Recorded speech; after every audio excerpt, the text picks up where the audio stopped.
I've been doing theater since I was 6 years old, and I think as soon as I found out, oh, people do this for a living, I could be in a movie, or I could be on stage, or I could sing and dance and dress up for a job, that's like, there's nothing better.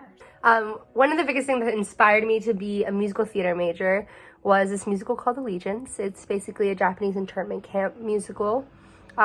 Just talking about World War II and the difference between first generation, second generation Japanese Americans, and like how they were treated and how they rose above it.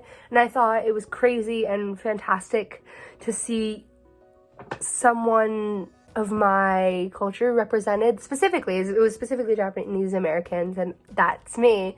And just being able to know that I can create a story, or I can tell a story about my own culture and about my story. It's taxing, but it's also rewarding because you get to be doing what you love to do.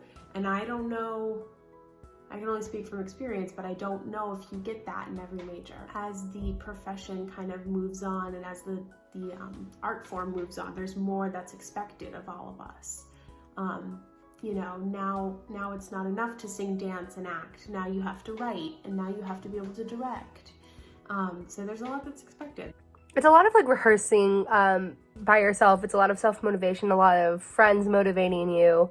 You know, making sure that you are on time for your classes, learning about scenes, memorizing scenes, monologues, songs, dancing, memorize dances, finals. It's really that. I think the best part is creating and being in shows with your classmates is definitely one of my favorite things about being a theater major. And you can genuinely have a space, like, educationally to do all sorts of shows. I think there might be an assumption that we don't do real work. Like, we just sing and dance all day, which is not true. We might not be staring at a textbook all day, but it's a different hard work. For me, life has changed since COVID. I found that everything is a lot more stressful, almost. Like, a lot of like my mental health has been impacted a lot, and I think that's kind of difficult to adjust to. And it's like, people keep saying like, oh, it'll get better, it's fine. It's like, it's kind of hard to kind of even imagine our new normal, because people don't take it seriously, or people just do whatever they want to do because they think that's better. I've been taking classes from home for this entire semester, and something that's really difficult about that is I very rarely get to actually apply what we learn in class, or demonstrate what we learned in class, and it's a lot of watching, and I find it very difficult to learn that way, and it's definitely not the hands-on experience I thought I would be getting. You know, they say like theater is the most collaborative art form, which obviously we've learned that we can collaborate in a different way, but a lot of it does depend on being in person, and so we're used to being able to be really close to people, and a lot of acting work depends on working closely with others. So that's a challenge, but we're finding ways to do it safely. I have 2 acting classes this semester. One is a movement class, one is a psych realism class. Movement, we all do Zoom one day, and then everybody who feels comfortable comes and in person, and we socially distance, and we, in our own bubbles, we do our movement work. And then my psych realism class, half the class goes Tuesday, half the class goes Thursday, and we do our work there. I think voice has probably been the most normal with everything that's been thrown at us. You know, you lose the piano being played behind you because it won't line up.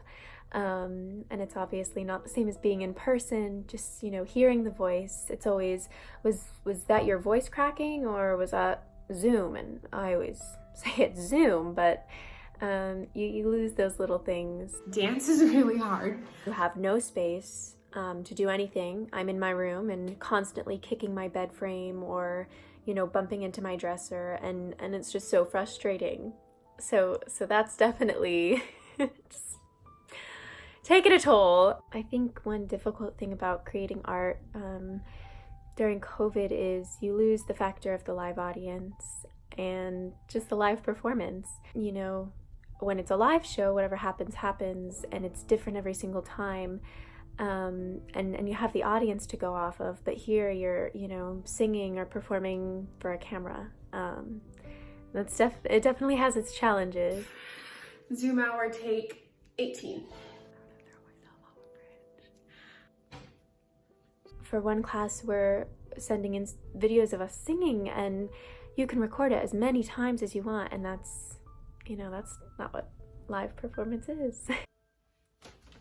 One take. We did the play Everyman, and we filmed it, and it was fun. That's been really interesting, trying to see, like, it's more film, but not, it's different than live theater. It's like you're just performing, but it's like online, and I don't know, it's such a weird blend of industries, to be honest. It's kind of a distraction from everything else. Even though it's a reflection of the real world, it's also kind of a distraction from the real world, which is lovely. Sometimes it's hard because it feels like we're the last people who are going to come back from this.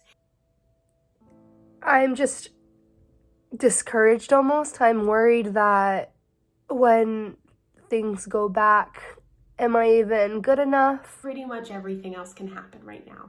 Sports can happen, you know, doctors are working, lawyers are working, teachers are working, everyone's working.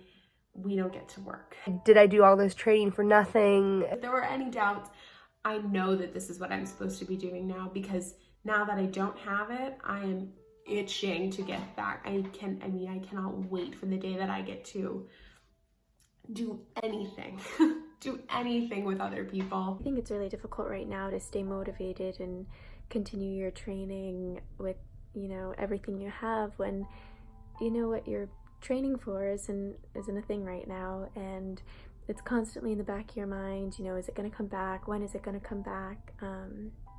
But you know, you need to stay positive and be patient, because it'll all be worth it in the end. I'm nervous for the fact that I think it's going to take a while. I mean, Broadway's shut down until June of next year. That's really hard to see. That is really, really hard to see, because it just doesn't mean Broadway, it means everybody. The arts are part of, like, our culture, like, whatever culture we have, this mixed melting pot, like, that is a part of it. Like, you can't say that arts doesn't help, because it does. I think funding for the arts is perhaps one of the most under-talked about things in this country. Everything you turn to is arts. You literally, I mean, we were watching movies and television, and you were listening to music, and you were baking, and you were, you know, painting and making crafts through quarantine. All of that is art. Everything is art that you're doing.